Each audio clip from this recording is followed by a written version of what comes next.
ನಮಸ್ಕಾರ. ಹೆರಿಗೆ ಅಂದ ತಕ್ಷಣ ಜೊತೆಗೆ ಬರೋದು ಒಂದಷ್ಟು ಆತಂಕ ಅಲ್ವಾ? ಆದ್ರೆ ಆ ಆತಂಕವನ್ನ ಬದಿಗಿಟ್ಟು ಆತ್ಮವಿಶ್ವಾಸದಿಂದ ಹೆರಿಗೆಗೆ ಸಿದ್ಧವಾಗೋಕೆ ಸಹಾಯ ಮಾಡುವ ಒಂದು ಸೈಂಟಿಫಿಕ್ ವಿಧಾನದ ಬಗ್ಗೆ ಇಂದು ನಾವು ಮಾತಾಡೋಣ. ಈ ಮಾತು ಇಲ್ಲಿಗೆ ಸರಿಯಾಗಿ ಹೊಂದುತ್ತೆ. ಯಾಕಂದ್ರೆ ಒಂದು ಉತ್ತಮ ಹೆರಿಗೆಯ ಅನುಭವ ಮತ್ತೆ ಬೇಗ ಚೇತರಿಸ್ಕೊಳ್ಳೋಕೆ ನಾವು ಮುಂಚಿತವಾಗಿನೇ ತೆಗೆದುಕೊಳ್ಳಬಹುದಾದ ಒಂದು ಸರಳ ಹೆಜ್ಜೆ ಅಂದ್ರೆ ಅದು ಪೆರಿನಿಯಲ್ ಮಸಾಜ್. ಹೆರಿಗೆ ಅಂದಾಗ ಸಾಮಾನ್ಯವಾಗಿ ಕಾಡೋ ಒಂದು ದೊಡ್ಡ ಭಯ ಅಂದ್ರೆ ಆಗಬಹುದಾದ ಗಾಯಗಳು ಅಥವಾ ಟೇರ್ಸ್ ಬಗ್ಗೆ. ಆದ್ರೆ ಒಂದು ಒಳ್ಳೆ ಸುದ್ದಿ ಏನಂದ್ರೆ ಸರಿಯಾದ ಸಿದ್ಧತೆ ಮಾಡ್ಕೊಂಡ್ರೆ ಈ ರಿಸ್ಕನ್ನ ನಾವು ತುಂಬಾನೇ ಕಡಿಮೆ ಮಾಡಬಹುದು. ಹಾಗಾದ್ರೆ ಅದು ಹೇಗೆ ಅಂತ ನೋಡೋಣ ಬನ್ನಿ. ಹೌದು, ಈ ಗಾಯಗಳು ಸುಮ್ಮನೆ ಆಗಿ ಮಾಯವಾಗಲ್ಲ. ಕೆಲವು ಸಲ ಇದರಿಂದ ತುಂಬಾ ದಿನ ನೋವಿರಬಹುದು, ಗುರುತುಗಳು ಉಳಿಯಬಹುದು, ಅಥವಾ ಮುಂದೆ ಬೇರೆ ತೊಂದರೆಗಳು ಕೂಡ ಬರ್ಬೋದು. ಅದಕ್ಕೇನೆ ಮುಂಚಿತವಾಗಿ ತಯಾರಿ ಮಾಡ್ಕೊಳ್ಳೋದು ಅಷ್ಟು ಮುಖ್ಯ. ಇದರರ್ಥ ಹೆರಿಗೆಯಲ್ಲಿ ಗಾಯ ಆಗಲೇಬೇಕು ಅಂತೇನಿಲ್ಲ. ಇದನ್ನ ತಪ್ಪಿಸೋಕೆ ಆಗಲ್ಲ ಅನ್ನೋದು ಸುಳ್ಳು. ಸೈಂಟಿಫಿಕ್ ಆಗಿ ಪ್ರೂವ್ ಆಗಿರೋ ವಿಧಾನಗಳನ್ನ ಬಳಸ್ಕೊಂಡು ನಮ್ಮ ದೇಹದ ಚೇತರಿಕೆ ಮೇಲೆ ನಾವೇ ಕಂಟ್ರೋಲ್ ತಗೋಬಹುದು. ಇದೇ ಅಲ್ವಾ ಇಲ್ಲಿರೋ ಒಂದು ಹೋಪ್. ಸರಿ, ಹಾಗಾದ್ರೆ ಈ ಟೆಕ್ನಿಕ್ ಯಾಕೆ ಇಷ್ಟು ಚೆನ್ನಾಗಿ ಕೆಲಸ ಮಾಡುತ್ತೆ? ಇದರ ಹಿಂದಿರೋ ಸಿಂಪಲ್ ಸೈನ್ಸ್ ಏನು ಅದನ್ನೀಗ ಅರ್ಥ ಮಾಡ್ಕೊಳ್ಳೋಣ. ಮೊದಲಿಗೆ ಪೆರಿನಿಯಮ್ ಅಂದ್ರೆ ಏನು ಅಂತ ತಿಳ್ಕೊಳ್ಳೋಣ. ಇದು ಯೋನಿ ಮತ್ತೆ ಗುದದ್ವಾರದ ಮಧ್ಯೆ ಇರೋ ಸ್ನಾಯು ಮತ್ತೆ ಚರ್ಮದ ಜಾಗ. ಇದು ನಮ್ಮ ಪೆಲ್ವಿಕ್ ಫ್ಲೋರ್ಗೆ ಒಂದು ರೀತಿ ಫೌಂಡೇಶನ್ ಇದ್ದಾಗೆ. ಮಗು ಹುಟ್ಟಬೇಕಾದ್ರೆ ಆ ಜಾಗ ಚೆನ್ನಾಗಿ ಹಿಗ್ಗಬೇಕಾಗುತ್ತೆ. ಹಾಗಾಗಿ ಆ ಜಾಗದ ಟಿಶ್ಯೂಗಳು ಫ್ಲೆಕ್ಸಿಬಲ್ ಆಗಿ ಅದೇ ಸಮಯದಲ್ಲಿ ಸ್ಟ್ರಾಂಗ್ ಆಗಿ ಇರೋದು ತುಂಬಾನೇ ಇಂಪಾರ್ಟೆಂಟ್. ಇದನ್ನ ಅರ್ಥ ಮಾಡ್ಕೊಳ್ಳೋಕೆ ಒಂದು ಒಳ್ಳೆ ಉದಾಹರಣೆ ಇದೆ ನೋಡಿ.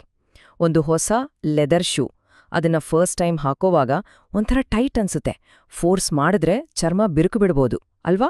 ಅದೇ ರೀತಿ ನಮ್ಮ ಪೆರಿನಿಯಂ ಕೂಡ.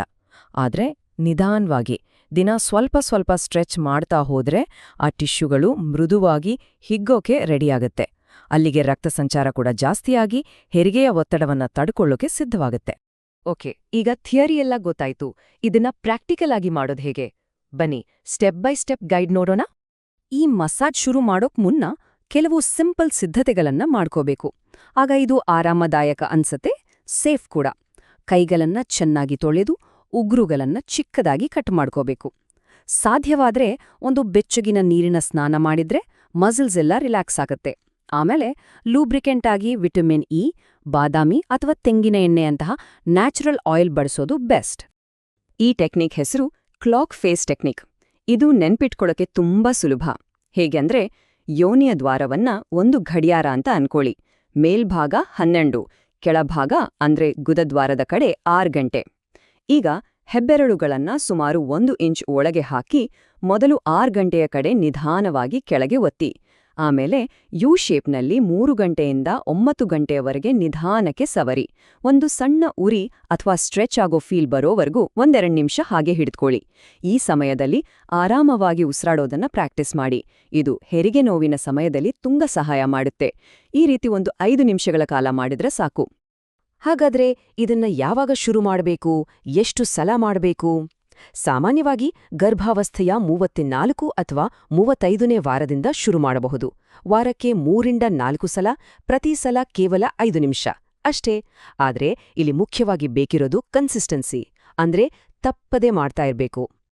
ಆದ್ರೆ ಒಂದು ಬಹಳ ಮುಖ್ಯವಾದ ವಿಷಯ, ಅದು ಸೇಫ್ಟಿ. ಈ ಅಭ್ಯಾಸ ಎಲ್ರಿಗೂ ಸೂಕ್ತವಲ್ಲ.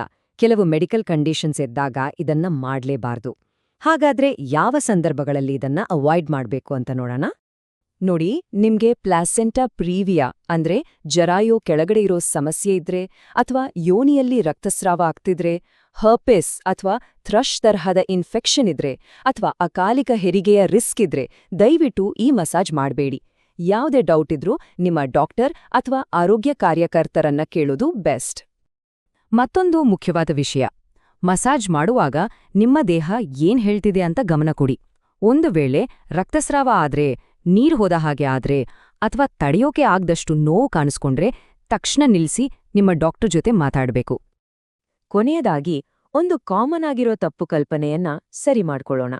ಹಾಗೆ ನಾವು ಇಲ್ಲಿವರೆಗೆ ಕಲಿತ ಮುಖ್ಯ ಅಂಶಗಳನ್ನು ನೆನ್ಪಿಸ್ಕೊಳ್ಳೋಣ.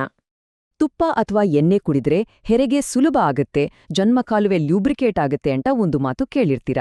ಆದ್ರೆ ಇದು ತಪ್ಪು ಕಲ್ಪನೆ ಮಾತ್ರವಲ್ಲ, ಬಯೋಲಾಜಿಕಲಿ ಇದು ಸಾಧ್ಯವೇ ಇಲ್ಲ.